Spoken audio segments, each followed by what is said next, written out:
Speaker साहब उस वक्त टाइम मांगा था जब पीएम साहब बैठे थे और वो तकरीर कर रहे थे और कुछ आइन और कानून की बातें कर रहे थे। प्लीज शुरू कीजिए।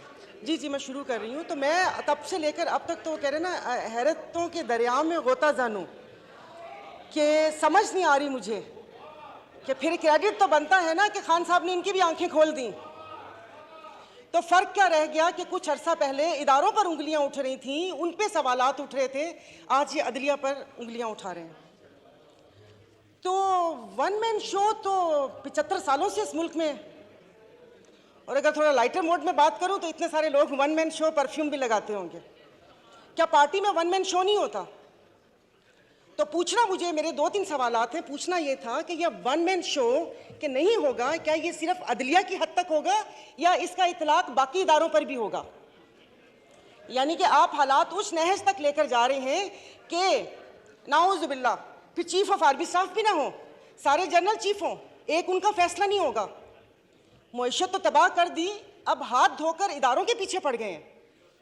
इन 75 सालों में जो बारियां लगी उनमें इनको ख्याल किसी चीज़ का नहीं आया।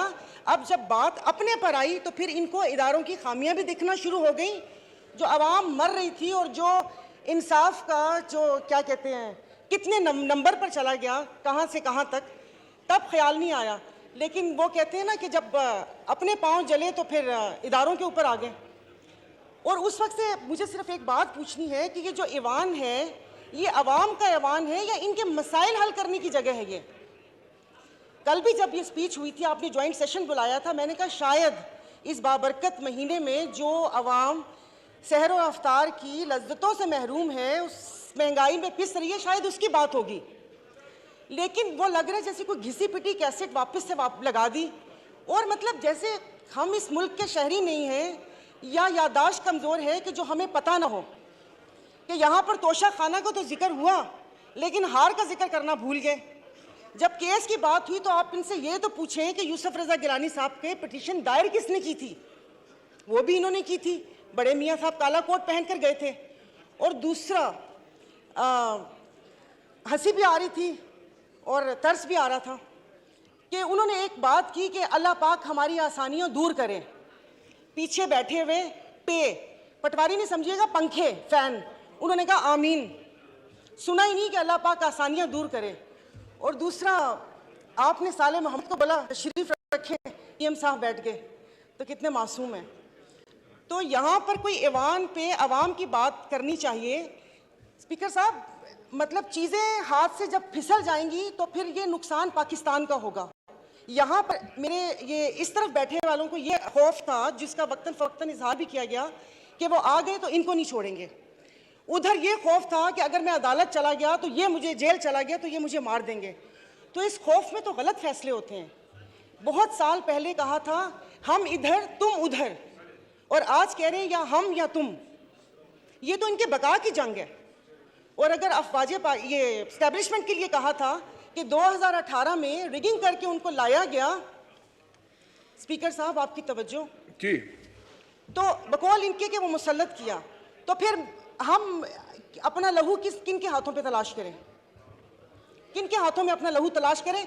मतलब जो लाने वाले थे इन्होंने छोड़ दिया उनको, यानी कि वो नेक्स्ट टाइम भी वो कोई ऐसी गलती करें और इस मुल्क के ऊपर ऐसी चीजें मुसल्लत हों तो उन्होंने छोड़ दिया।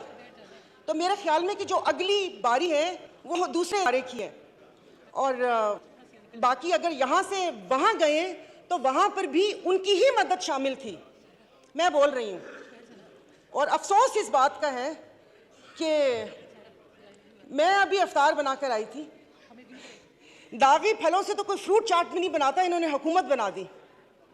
तो इनकी किसी बात के ऊपर कोई बिल, कोई चीज़ हमारी मुखालफत है, मैं इस चीज़ को नहीं करूंगी, भले वो किसी की इज्जत और तकरीम का बिल आए या ये बिल आए। बात स्पीकर साहब यहाँ पर पूरी नहीं है, आप 228 की स्ट्रेंथ ही नहीं है तो कानून साजी कैसे होगी? इस कटी फटी असेंबली से आप ये कानून साजी करेंगे?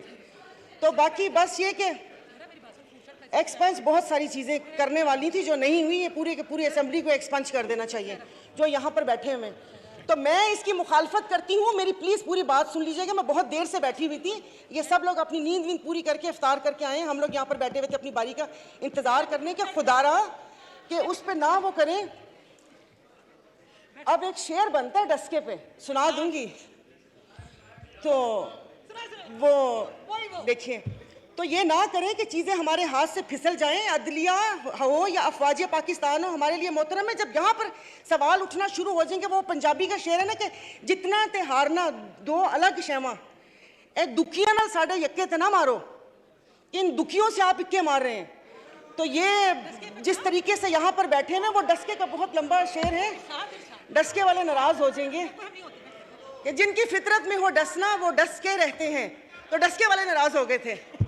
तो प्लीज़ उसे क्या कहते हैं, ये मैं अपनी मुस्लिम लीग फंक्शनल जीडीए की तरफ से मैं इसको जो कानून साजी आप कर रहे हैं, जोर ज़बरदस्ती की घप्पा घोटाला 13 जमातों के साथ, उसको मैं अपोज करती हूँ। और खुदारा मुल्क को उस नहज पर ना लेकर जाएं जहाँ पर से वापसी नामुमकिन हो।